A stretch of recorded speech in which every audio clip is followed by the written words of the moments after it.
아저씨 마음이 바람처럼 아파요. 너 누구니? 남자가 지나가려는 순간 소년이 갑자기 말했습니다. 소년의 이름은 이루.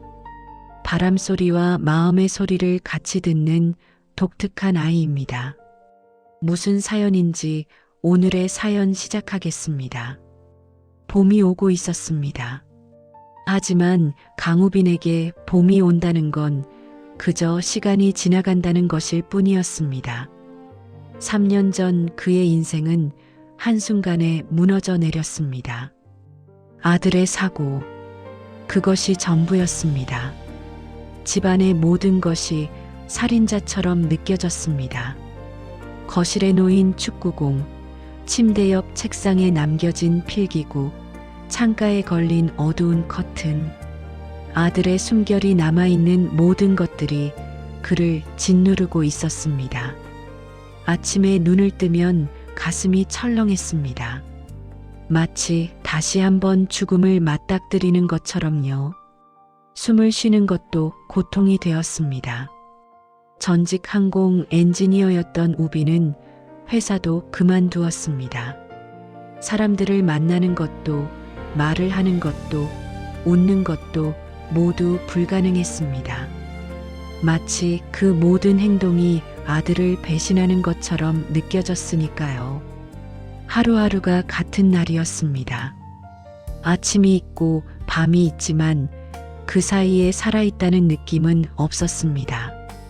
그러던 어느 봄날, 우빈은 결정을 내렸습니다. 계획 따위는 없었습니다. 목표도 없었습니다. 그저 차의 열쇠를 잡고 문을 나섰습니다. 어디든 가면 되겠지. 그의 손은 떨렸습니다.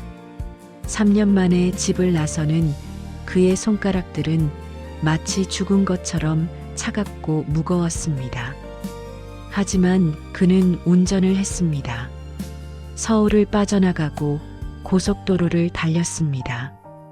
왜 그곳으로 가야 했는지, 어디가 목적지인지조차 중요하지 않았습니다. 단지 앞으로 나아가고 싶었습니다. 뒤에 있는 모든 것을 남기고 가고 싶었습니다. 차는 계속 달렸습니다. 오후가 지나고 해가 기울어졌습니다. 그때 우빈은 작은 이정표를 보게 되었습니다. 솔개포구 직진 10km.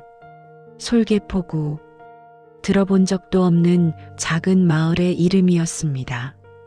하지만 우빈은 방향을 틀었습니다. 차는 굽이진 해안도로를 따라 내려갔습니다. 창문을 통해 보이는 풍경은 점점 더 고즈넉해졌습니다. 큰 도시의 소음과 먼지는 멀어져 갔고 대신 짠맛이 나는 바다의 향기가 코를 적시었습니다. 마침내 우빈의 차는 작은 포구에 도착했습니다. 솔개포구. 그곳은 정말 작은 마을이었습니다. 주변에 민박집 몇 개와 작은 생선 가게들, 그리고 집도 몇 채 보였습니다. 해가 저물어가는 시간이었고 포구는 고요했습니다. 우빈은 차에서 내렸습니다. 3년 만에 맡는 바다의 냄새가 그의 코를 자극했습니다. 그리고 그 순간 바람이 불었습니다. 봄바람이었습니다. 차갑지도 뜨겁지도 않은, 그저 따뜻하고 부드러운 바람이었습니다. 하지만 우빈은 그 바람을 느끼지 못했습니다. 그의 마음은 여전히 얼어 있었으니까요.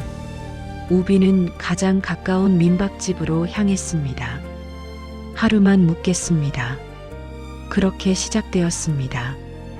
이 이야기의 작은 첫 번째 장이. 해시태그 첫날 밤, 우빈은 민박의 작은 방에 누워 천장을 봤습니다. 곰팡이가 스른 천장이었습니다. 옆방에서는 누군가가 자는 소리가 들렸습니다. 아래층에서는 냉장고 음식을 꺼내는 소리도 들렸습니다. 그 모든 소리가 낯설었습니다. 마치 다른 세상에 와 있는 것 같았습니다. 하지만 하나 좋은 점이 있었습니다. 여기서는 누구도 그를 알지 못했습니다. 따뜻한 말을 건넬 필요도, 인사를 나눌 필요도 없었습니다. 밤은 깊어갔고 우비는 결국 잠을 이루지 못했습니다. 새벽이 되었을 때 우비는 방을 나왔습니다. 바다가 보고 싶었습니다. 폭우의 방파제로 향하는 길은 조용했습니다. 아직 해가 뜨지 않았기 때문입니다. 하늘은 검은빛과 보라빛이 섞여 있었습니다. 새벽의 하늘이었습니다. 파도 소리가 들렸습니다. 규칙적이고 차분한 소리였습니다. 흔들리고 밀려오고 빠져나가는 그 반복적인 음율은 마치 누군가의 숨결 같았습니다. 우비는 방파제 위에 서 있었습니다. 바다를 바라봤습니다. 3년 전 그의 마지막 바다 여행에서 아들은 얼마나 행복했던가요? 모래성을 만들고 파도를 맞으며 웃던 그 모습. 아빠, 여기 물 차가워. 그 목소리가 자꾸 떠올랐습니다. 우비는 눈을 감았습니다. 다시 그 목소리를 듣고 싶었습니다. 하지만 들려오는 것은 파도 소리뿐이었습니다.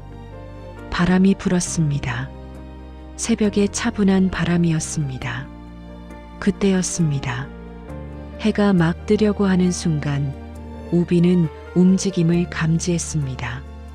작은 몸 하나가 방파제 끝에 서 있었습니다. 그것은 소년이었습니다. 키는 작았고 옷은 낡았으며 머리는 헝클어져 있었습니다. 하지만 소년의 자세는 매우 고요했습니다. 마치 성인 승려처럼 정지되어 있었습니다. 눈은 감겨 있었고 귀는 하늘을 향해 열려 있었습니다.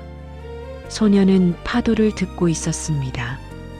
아주 진지하게, 마치 그 소리에 어떤 의미가 숨어 있다고 믿는 것처럼요. 수십 분이 지났을 것입니다. 소년은 꼼짝도 하지 않았습니다. 해가 떠올랐습니다. 빨간 태양이 수평선 위로 천천히 떠올랐습니다. 폭우는 점점 밝아졌습니다. 그때 소년은 눈을 떴습니다. 그리고 우빈을 보았습니다. 두 시선이 마주쳤습니다. 소년은 한참을 우빈을 바라봤습니다. 마치 무언가 깊은 것을 읽으려는 것처럼요. 그리고 소년이 입을 열었습니다. 저 아저씨, 마음이 바람처럼 아파요. 우비는 그 말에 놀랐습니다. 아무도 그를 본 적이 없었습니다. 3년 동안 아무도 그의 진정한 모습을 보지 못했습니다. 가족도, 회사 동료들도, 의사도 모두가 표면만 봤습니다. 하지만 이 낡은 옷을 입은 작은 소년은 달랐습니다. 이 소년은 마치 그의 영혼을 들여다본 것처럼 말했습니다. 너 누구니? 우비는 물었습니다. 저는 이루라고 해요. 여기 살아요. 소년의 이름은 이루였습니다. 10살의 이루는 바람을 듣는 아이였습니다. 단순히 귀가 좋은 것이 아니었습니다. 그는 바람의 소리 안에 마음이 있다고 믿었습니다. 파도의 리듬, 바람의 음율, 새들의 울음소리, 모든 자연의 소리는 그에게 언어였습니다. 그리고 그 언어 안에는 누군가의 감정이 담겨 있다고 이루는 믿었습니다. 우빈이 몸을 돌려 떠나려고 했을 때 이루가 다시 말했습니다. 아저씨는 얼마나 오래 혼자이셨어요? 그 질문은 칼처럼 우빈의 가슴을 관통했습니다. 3년. 정확히 3년입니다. 우빈은 대답하지 않았습니다. 대신 몸을 돌렸습니다. 그리고 천천히 방파제를 떠났습니다. 하지만 그 소년의 말은 떠나지 않았습니다. 바람처럼 아파요. 이 말이 우빈의 마음 깊은 곳에 박혔습니다. 민박으로 돌아온 우비는 다시 누웠습니다. 하지만 잠은 오지 않았습니다. 대신 그의 마음은 떨렸습니다. 3년 만에 누군가가 그의 진정한 모습을 본 것입니다. 누군가가 알았다고 말한 것입니다. 그것이 두려웠고 그것이 희망이었습니다. 우비는 창밖의 하늘을 봤습니다. 아침에는 점점 더 높아지고 있었습니다. 해시태그 우비는 그날 하루를 더 머물기로 했습니다. 하루만이라는 약속은 두 날이 되었습니다. 포구의 작은 관광 안내소에서 지도를 받아 마을을 둘러봤습니다. 솔개포구는 정말 작은 곳이었습니다. 인구 2,000명도 채 안 되는 이 작은 해변 마을에는 시간이 다르게 흐르고 있었습니다. 도시의 빠른 속도는 없었습니다. 대신 바다의 리듬이 있었습니다. 아침에는 어부들이 나가고 낮에는 오후의 햇빛이 마을을 가득 채웠으며 저녁에는 바다가 주황색으로 물들었습니다. 포구의 중심에는 작은 상점들이 있었습니다. 건어물 가게, 카페, 작은 생선 횟집, 그리고 그중 한 곳이 눈에 띄었습니다. 바다 조약돌 공예점. 가게 입구에는 여러 색깔의 조약돌로 만든 공예품들이 진열되어 있었습니다. 컵받침, 액자, 목걸이, 작은 조각상들, 모두 바다 자갈로 만든 작은 예술품들이었습니다. 우비는 가게 안으로 들어갔습니다. 가게 안은 차분했습니다. 아주 깔끔했습니다. 한 여인이 나무 작업대 앞에 앉아 작은 돌을 갈고 있었습니다. 우빈의 발소리가 들렸을 터인데 여인은 손을 멈추지 않았습니다. 한참 후에 여인이 고개를 들었습니다. 어서 오세요. 여인의 이름은 최세라였습니다. 34살의 세라는 이루의 고모였습니다. 세라는 별로 말이 많지 않았습니다. 하지만 그녀의 눈빛은 정직했습니다. 마치 모든 것을 훤히 알고 있으면서도 판단하지 않는 사람의 눈빛이었습니다. 둘러보셔도 괜찮고 뭐 하나 마음에 드시면 구입도 하실 수 있어요. 여기 조약돌 공예품을 만드세요? 네. 10년을 이곳에서 일하고 있어요. 처음에는 관광객들을 위해 시작했는데 지금은 이 일 자체가 좋아졌어요. 우비는 세라의 손을 봤습니다. 손은 작았지만 손가락들은 단단했습니다. 수년간 돌을 만지고 갈아낸 손의 모습이었습니다. 우비는 공예품들을 하나하나 봤습니다. 특별히 예쁜 것은 없었습니다. 오히려 소박했습니다. 하지만 그 소박함이 좋았습니다. 마치 누군가의 마음이 담겨 있는 것처럼요. 이 공예품들을 어디서 판매하세요? 대부분 관광객들이 사가고요. 인터넷으로도 조금 팔고. 솔직히 잘 모르겠어요. 하지만 그건 중요하지 않아요. 중요하지 않다고요? 손으로 만든 것이 누군가에게 닿는다는 그 느낌이 중요해요. 그게 돈이 되든 안 되든 그건 부차적인 거예요. 세라의 말이 우빈의 가슴에 닿았습니다. 3년 동안 우빈은 돈도 많이 벌지 못했고 출세도 하지 못했습니다. 단지 살았습니다. 아니, 살아간다기보다 생존했습니다. 하지만 세라는 다르게 살고 있었습니다. 작은 것을 정성으로 만들고 그것이 누군가에게 닿는 것을 기뻐하는 방식으로요. 우비는 한 개의 컵받침을 골랐습니다. 파란 계열의 조약돌로 만든 아주 작은 것이었습니다. 마치 우빈 자신처럼 보였습니다. 작고 흔하고 하지만 누군가의 손에 의해 정성스럽게 만들어진 이걸 주세요. 세라는 미소를 지으며 컵받침을 보자기에 싸주었습니다. 그때 뒷문이 열렸습니다. 고모, 고모. 예상할 수 있듯 이루였습니다. 이루가 가게 안으로 뛰어들어오다가 우빈을 보고 멈췄습니다. 아저씨. 이루의 얼굴이 밝아졌습니다.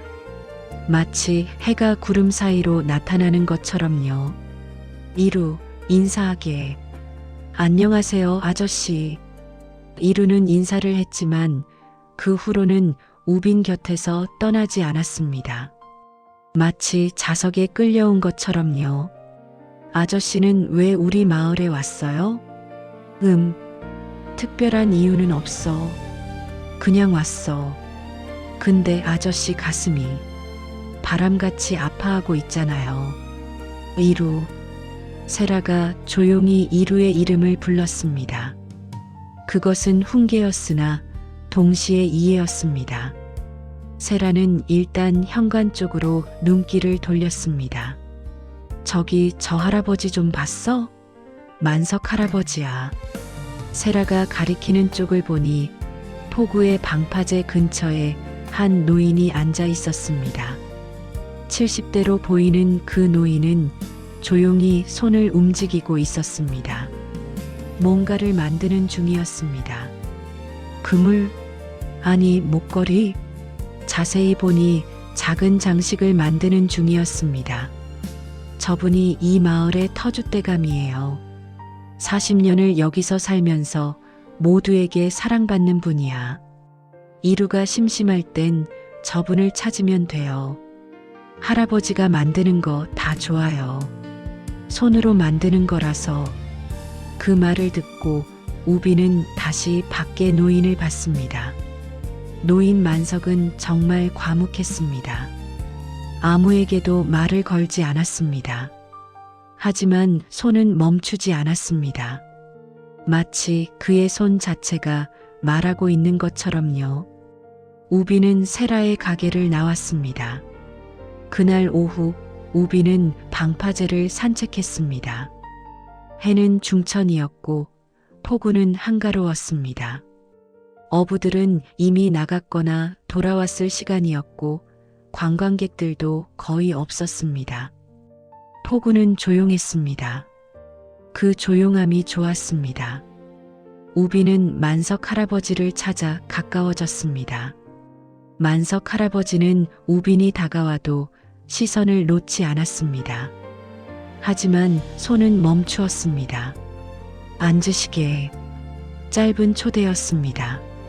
하지만 따뜻했습니다. 우빈은 만석 옆에 앉았습니다. 두 사람은 한참을 말없이 앉아 있었습니다. 누구도 먼저 말을 꺼내지 않았습니다. 파도 소리만 들렸습니다. 조개야. 할아버지가 한 손가락으로 가리켰습니다. 모래 위에 조개 한 개가 놓여 있었습니다. 동그랗고 하얀 조개였습니다. 만석은 그 조개를 집어들어 우빈에게 건넸습니다. 사람이란 걸 아시오? 한 번쯤은 멈춰 서야 한다고 말이랴. 멈춰 선다고요? 이 조개처럼 말이야. 계속 흘러가는 파도 속에서 멈춰 앉아 있지. 움직이지 않고, 마음대로 가지 않고, 그게 지혜이고, 그게 살아가는 길일세. 우빈의 손에는 조개가 있었습니다. 따뜻한 조개였습니다. 마치 생명이 있는 것처럼요. 그 말을 듣고 우빈은 깨달았습니다. 3년 동안 자신은 계속 움직이고만 있었습니다. 도망치듯 움직이고 있었습니다. 달아나려고만 했습니다. 하지만 이 작은 조개처럼 멈춰서는 것, 그것이 필요했습니다. 며칠 묵고 가시겠어? 글쎄요. 아직 모르겠어요. 그럼 천천히 생각하시게. 여기선 시간이 많으니까. 우빈은 만석의 옆에 계속 앉아 있었습니다. 두 사람은 말을 하지 않았습니다. 하지만 그것으로 충분했습니다. 마치 물과 물이 섞이는 것처럼 두 사람의 마음이 통하고 있었습니다. 저녁이 되었을 때 이루가 우빈을 찾으러 왔습니다. 아저씨, 여기 있었네요. 고모가 밥 먹으라고 해요. 이루는 우빈의 손을 잡았습니다. 작고 따뜻한 손이었습니다.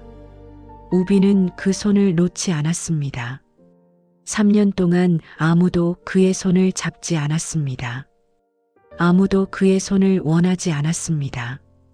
하지만 이 작은 소녀는 자연스럽게 그의 손을 잡았습니다. 아저씨 손, 왜 이렇게 차가워요? 마음이 차가운 거야. 아니에요. 아저씨 손은 따뜻해요. 다만 마음이 아파서 그런 거라고 바람이 말해요. 그 말을 듣고 우빈은 눈물이 날 뻔했습니다. 바람이 말한다고요? 그 말이 얼마나 희망적으로 들렸습니까? 아무도 자신의 손을 따뜻하다고 한 적이 없습니다. 아무도 자신의 마음을 이해하려고 한 적이 없습니다. 하지만 이 아이는 다르게 봤습니다. 이 아이는 다르게 들었습니다. 그날 밤 우빈은 세라의 공예점에 초대되었습니다. 세라는 작은 부엌에서 음식을 준비했습니다. 생선구이, 미역국, 밥. 매우 소박했습니다. 하지만 정성이 느껴졌습니다. 세 사람은 함께 앉아 저녁을 먹었습니다. 혼자 있기가 외로우셨어요? 네. 조용한 사람일수록 마음속에 파도가 많아요. 많은 사람을 만나고 많은 말을 하는 것보다 가만히 있는 시간이 더 필요한 사람들이 있어요. 세라의 말이 우빈의 가슴을 정확히 관통했습니다. 조용한 사람일수록 마음속에 파도가 많다. 그 말이 맞습니다. 우빈의 마음에는 파도가 많았습니다. 넘실거리는 감정의 파도들이 계속 밀려오고 있었습니다. 그 파도를 누군가와 함께 봐야 해요. 혼자 보는 바다는 바다가 아니라 공포예요. 우빈은 세라를 봤습니다. 세라의 눈빛은 따뜻했습니다. 동시에 슬펐습니다. 마치 자신도 많은 파도를 겪었고 그것을 알고 있는 사람의 눈빛이었습니다. 너도 혼자였어? 지금도 혼자예요. 이루의 부모들은 해외에 있어요. 일 때문에. 아니, 일을 핑계로 이루를 저한테 맡기고 갔어요. 아, 그렇구나. 우빈은 깨달았습니다. 세라도 상처가 있었습니다. 이루라는 아이의 부모들이 자신을 버린 데서 오는 상처가요. 하지만 세라는 그 아이를 정성으로 키우고 있었습니다. 정성이란 게 뭔지 우빈은 알게 되었습니다. 그것은 상처를 토해내는 것이 아니라 그 상처를 딛고 누군가를 사랑하는 것입니다. 그 밤 우빈은 처음 마음이 편했습니다. 3년 만에 누군가와 함께 밥을 먹었습니다. 3년 만에 누군가의 말을 귀 기울여 들었습니다. 3년 만에 누군가가 자신을 원하는 것을 느꼈습니다. 민박으로 돌아온 우빈은 결정을 내렸습니다. 며칠 더 묵자. 해시태그 며칠이 일주일이 되었습니다. 우빈은 매일 포구를 산책했습니다. 세라의 공예점에도 자주 갔습니다. 할아버지 만석의 옆에도 자리를 잡았습니다. 그리고 가장 많이 만난 사람은 이루였습니다. 이루는 매일같이 우빈을 찾아왔습니다. 마치 약속이라도 된 것처럼요. 아저씨, 아저씨. 이루는 우빈의 손을 잡았습니다. 그리고 바다로 끌고 갔습니다. 아저씨, 지금 바람 소리 들어요. 오늘따라 다르던데. 바람 소리가 어때? 어제는 슬펐는데 오늘은 조금 희망이 있어 보여요. 이루는 눈을 감고 귀를 기울였습니다. 마치 교향곡을 듣는 음악가처럼요. 우비는 이루의 모습을 봤습니다. 이 아이는 정말 바람을 듣는 것 같았습니다. 단순한 상상이 아니라 정말로요. 이루는 왜 바람을 들을 수 있어? 저도 몰라요. 다른 아이들은 안 들으래요. 근데 저는 언제부터인가 들을 수 있었어요. 이루는 물가에 앉았습니다. 엄마, 아빠는 저걸 좋아하지 않아요. 이상하다고 했어요. 남자아이가 바람을 듣는다니. 그건 넘지 말아야 할 선을 넘는 거라고 했어요.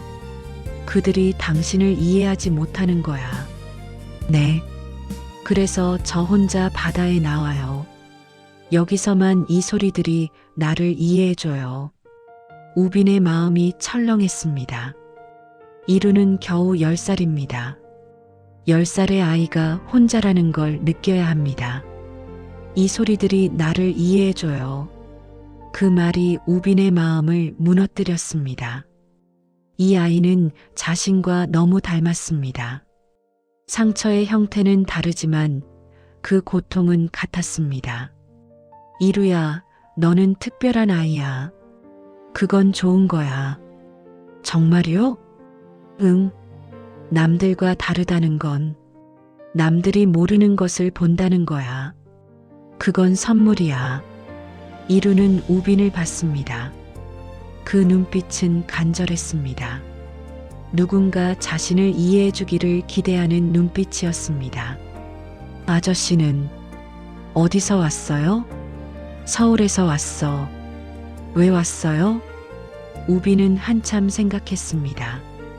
아들을 잃고 삶의 의미를 잃어버린 한 남자가 바닷가 마을에서 우연히 만난 바람 듣는 능력을 가진 소년과 그 소년의 고모와 함께 지내며 서로의 상처를 치유해가는 이야기.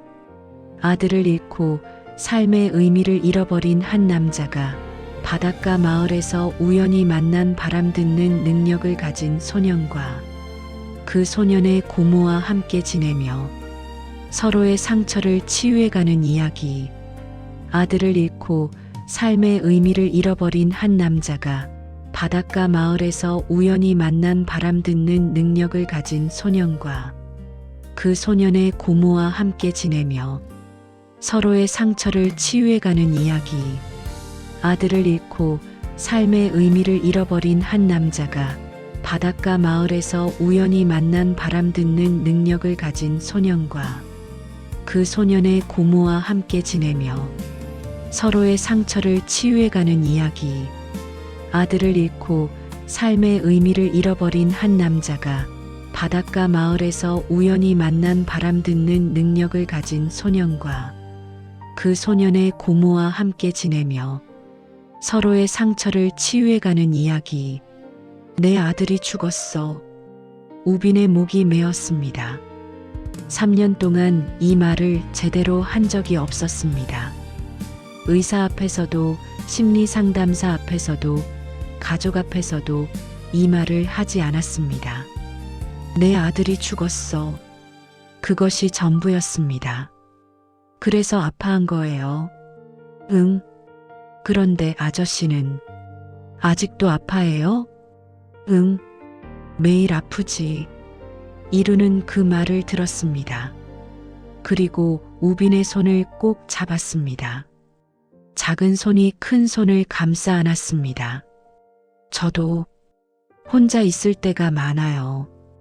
그 순간 우빈은 깨달았습니다. 이 아이가 자신을 처음 봤을 때 바람처럼 아파요라고 했던 이유를. 이 아이는 자신을 보면서 자신을 본 것이 아니라 자신의 마음을 본 것입니다. 그리고 이루 역시 같은 상처를 가지고 있었습니다. 그 이후로 우빈과 이루의 관계는 깊어졌습니다. 매일 방파제에 나가 바람을 들었습니다. 이루는 바람의 의미를 설명해 주었고 우빈은 그것을 따뜻하게 들어주었습니다. 아저씨, 바람이 말해요. 아저씨 마음이 조금 편해졌다고. 정말? 네. 여름바람처럼 따뜻해졌대요.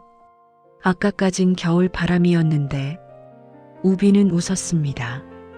이 아이의 말을 믿기는 어렵습니다. 하지만 어쩌면 이루의 말이 옳은 것 같았습니다. 세라도 자신의 변화를 감지했습니다.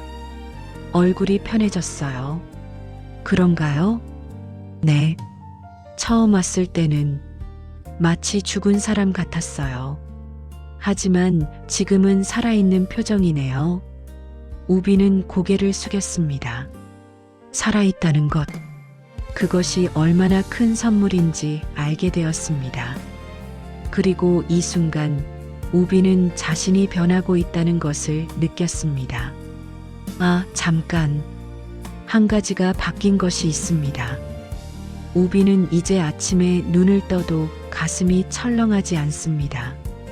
대신 이루의 목소리가 희망처럼 들려옵니다. 아저씨. 그 음성이 우빈을 깨웁니다. 3년 만에 우빈은 누군가를 기대하게 되었습니다. 어느 날 오후 이루가 우빈에게 매달렸습니다. 아저씨. 이루의 목소리가 떨리고 있었습니다. 우빈은 즉시 이루를 안았습니다. 바람이 오늘은 울어요. 나 또 혼자 되는 거 아니죠? 아저씨도 가지 말아요. 이루가 울었습니다. 아버지가 돌아오지 않는 것에 대한 두려움, 자신을 버린 부모에 대한 분노, 세상에 혼자라는 절망, 모든 감정이 터져나왔습니다. 우빈의 가슴이 뜨거워졌습니다. 3년 동안 자신은 이것을 못 해봤습니다. 울지 못했습니다. 누군가에게 매달리지 못했습니다. 하지만 지금 이 아이를 안으면서 우빈도 울기 시작했습니다. 이루야, 난 떠나지 않을게. 약속해. 우빈의 눈에서 눈물이 흘렀습니다. 3년 만의 눈물입니다. 아들을 잃고 처음 흘리는 눈물입니다. 이 눈물은 슬픔의 눈물입니다. 하지만 동시에 희망의 눈물입니다. 왜냐하면 누군가가 자신을 필요로 하기 때문입니다. 누군가가 자신을 붙잡아주기 때문입니다. 그날 밤 우빈은 오랜만에 아들의 꿈을 꿨습니다. 아빠, 아빠. 아들의 목소리입니다. 여기 봐, 모래성 완성됐어. 아들이 웃고 있습니다. 좋아, 우리 아들 잘했어. 아빠, 이제 괜찮아? 아빠가 다시 살아도 돼? 우빈이 아들을 안습니다. 응, 아빠 이제 괜찮아. 고마워. 아들을 보내준 모든 것에 고마워. 그러자 아들의 모습이 점점 흐려집니다. 마치 파도 속으로 사라지는 것처럼요. 아침이 밝았을 때 우빈의 얼굴은 미소로 가득했습니다. 3년 만에 진정한 미소입니다. 해시태그 그 이후 일주일이 지났습니다. 우빈은 여전히 솔개포구에 있었습니다.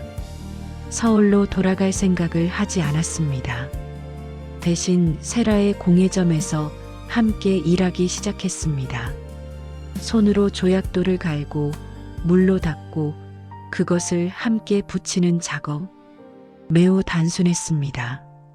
하지만 그 단순함이 좋았습니다. 일하면서 마음이 정화되는 느낌이 들었습니다. 요즘 좋으신가 보네요. 응, 오랜만에 이런 기분이야. 세라는 우빈의 손을 받습니다. 처음 왔을 때 차갑던 손이 이제 따뜻했습니다. 당신이 해주는 일이 이루에게 얼마나 큰 선물인지 알아요? 저도 많이 받고 있어요. 이루가 주는 게 너무 커서요. 그때 만석 할아버지가 들어왔습니다. 할아버지는 종이 한 장을 들고 있었습니다. 포구의 축제가 다가왔어. 아, 맞다. 바람 축제가 다음 주네요. 솔개포구의 바람 축제. 매년 봄이 오면 포구의 아이들과 주민들이 함께하는 축제입니다. 바람개비를 만들어 언덕에 꽂고 봄을 맞이하는 풍습입니다. 아주 오래된 전통이었습니다. 이루네, 올해도 바람개비를 만들 차례네. 그 말을 듣고 이루의 눈이 반짝였습니다. 할아버지, 올해도 제가 만들어도 돼요? 그런 말이야. 너 말고 누가 하겠냐?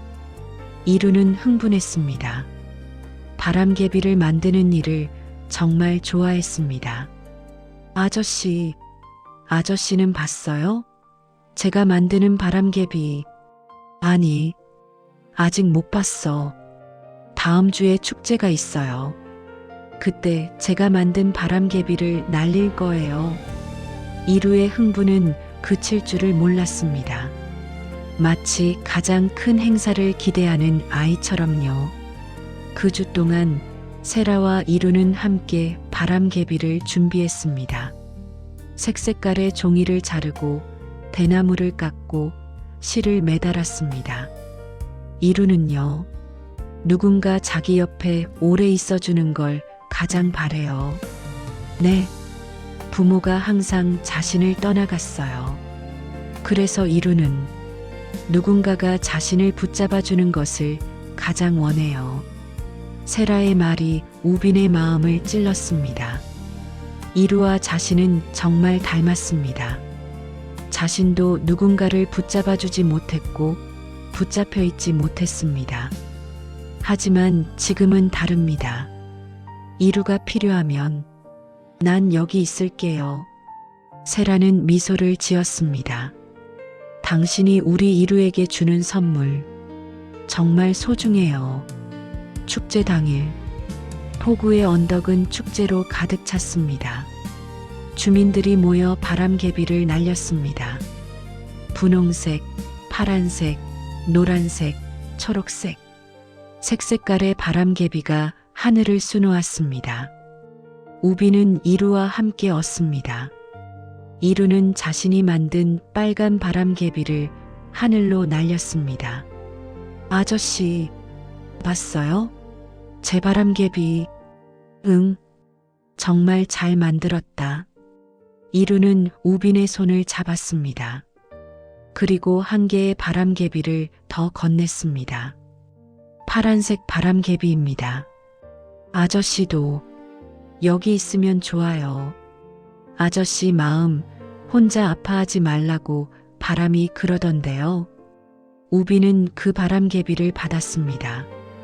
파란색, 마치 우빈 자신 같은 색입니다.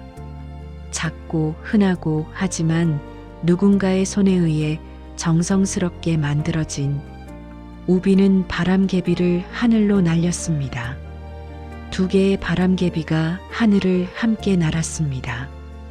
빨간색과 파란색, 마치 부자처럼요. 고마워, 이루야. 우빈은 처음으로 누군가가 자신을 붙잡아준다는 감정을 느꼈습니다.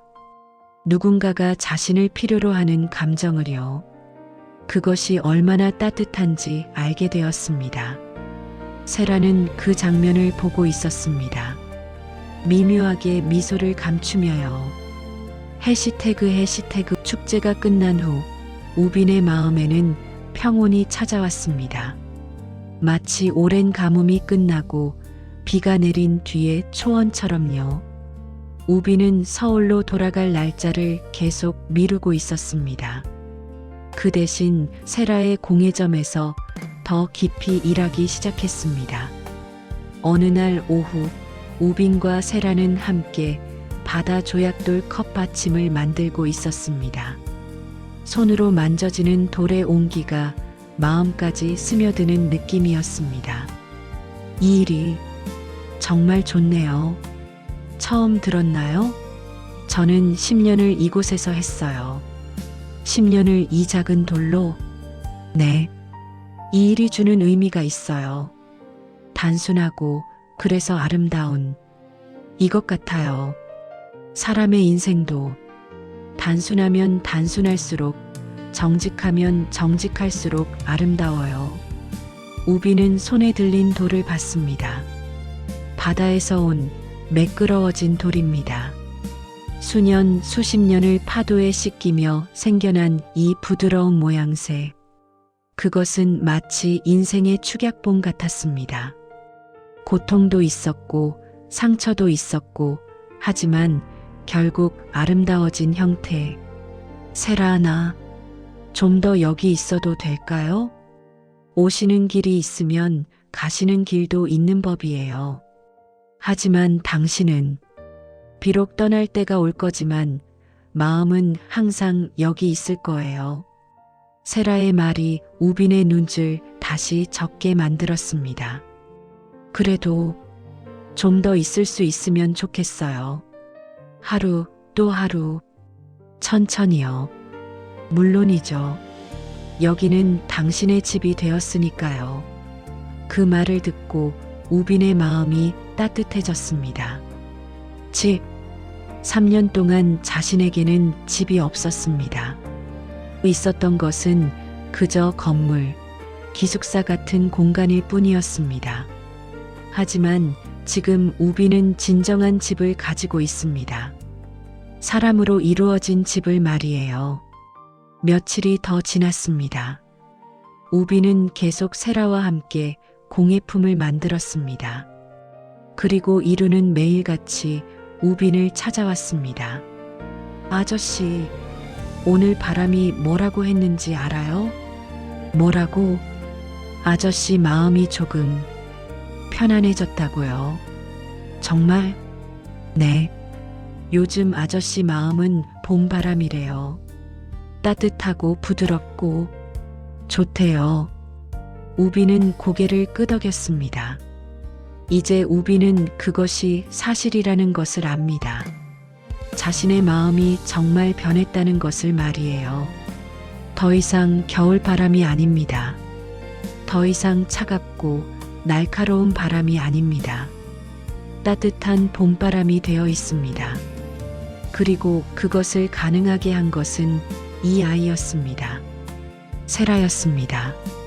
만석 할아버지였습니다. 이 작은 마을의 사람들과 바다였습니다. 어느 날 오후 우빈은 갑자기 생각났습니다. 이제 자신은 서울에서 준비해야 할 것들이 있을 것입니다. 집의 정리도 필요할 것입니다. 회사와의 정산도 해야 할 것입니다. 하지만 지금 우빈은 그런 것들이 두렵지 않았습니다. 왜냐하면 이제 자신에게는 돌아갈 곳이 있기 때문입니다. 세라, 나 한번 서울에 다녀와도 괜찮을까요? 당신 개인적인 일이 있으시니까 당연하죠. 가셨다 오세요.